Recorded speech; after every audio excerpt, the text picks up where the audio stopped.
Welcome to Free Media. I'm Robby Soave. And I'm Amber Duke. Well, I don't know if everyone has heard, but we're in a constitutional crisis. CNN's Caitlin Collins has warned. Just 3 weeks into Trump's second term, she says the U.S. is teetering on the edge of just such a crisis. With Trump's spending freeze facing legal pushback, his administration signals it may simply ignore court rulings, setting up a major showdown with the judiciary. And cue the doom scroll media. Here's Collins. We are 3 weeks into the second Trump presidency, 3 weeks. And tonight, there are warnings that the U.S. is dangerously close to a constitutional crisis. Now, the first shoe on this dropped when a federal judge today said the White House is defying his order to unfreeze billions of dollars in federal aid, marking the first time that we've had a judge expressly accuse the Trump administration of ignoring a court ruling. And in a separate case today, federal employees here in Washington told a judge that the administration was defying another order by not reinstating workers who had been put on leave. Now, this all has prominent Democrats and many of the nation's top constitutional scholars declaring that the U.S. is on the brink of a reckoning. The Trump Justice Department says the president should have the authority to decide how to run the government and that these judges are overreaching.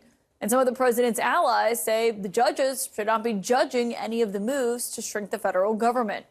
I mean, teetering on the edge of a constitutional crisis, one gets the sense that CNN is going to say that regardless. Like the picture there was, Trump holding a document. The picture could be like a lawn chair having fallen over, and they would say it's a constitutional crisis. Also, they don't care during all the examples of, well, didn't Joe Biden say he was going to ignore the student loan decision and continue to cancel student loan debt anyway? But Obama had the court has made their decision, now let them enforce it moments, multiple times, actually hectoring, screaming at the Supreme Court for trying to thwart the things he's doing. Look, I think if the Trump administration ended up ignoring court decisions, that would be bad. They shouldn't do that. And also, they should not try to do via executive order everything when they do have congressional control right now. Rand Paul said, I agree with him recently, that it's a process called rescission where the feds sends the money back to Congress and the Congress cancels the appropriation they made to do it. We got to do some of that so that we can, do this the right way.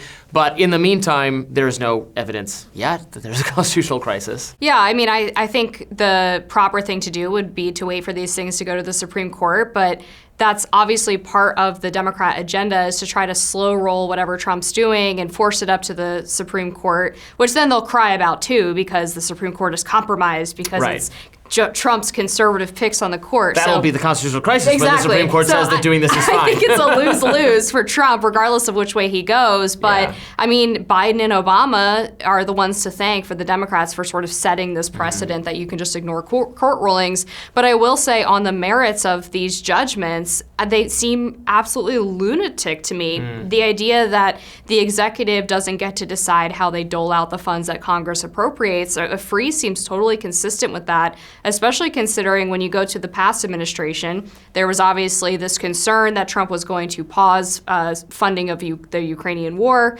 and Biden decided to make sure that the last of those funds went out right before he left office. So there is discretion from the executive about how those funds and when those funds get appropriated. Right, and some of this depends on your constitutional legal theory, how much deference you want to give to the executive branch.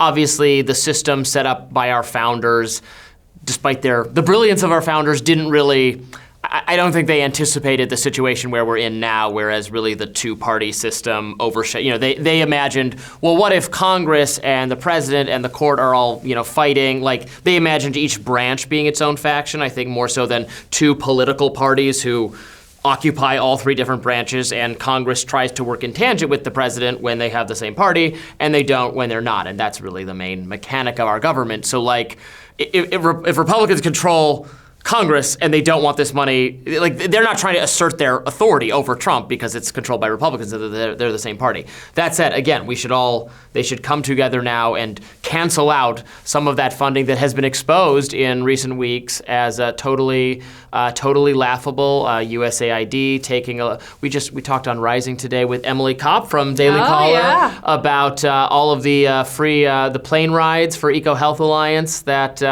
taxpayers funded. Again, this wasn't wasn't even through the National Institutes of Health. I'm like, I thought they're the ones that are supposed to decide whether the dangerous virus experimentation is worthwhile. And I have enough lack of trust in them doing it. Now you're telling me USAID was also granting money for the same purpose. Yeah, it's incredible. And I think Rand Paul is spot on that rescissions would be the best way to get around some of these left-wing lawsuits that are coming out against the Trump administration. The other crazy one to me, which we mentioned in the opening, was the idea that the executive doesn't have the right to fire people. Like, sure. Come on. That's from the executive branch. Yeah. I mean, they work for the president. Mm-hmm. They are part of the executive branch. The idea, if the problem is with the scale of the firings, still the underlying principle is that the president doesn't get to choose who works for him, which just seems crazy to me. Like, these judges, I think, have gone totally out of bounds. I'm really curious to see how the Trump administration and conservative legal movement are going to actually challenge and go after the judges who have made these decisions, because I think that's what's coming down the pipe. Interesting. We shall see. Thanks for watching. Be sure to tune in tomorrow on our new YouTube channel, which is linked below, for more free media. That's Reason Free Media on YouTube. Thanks so much for watching.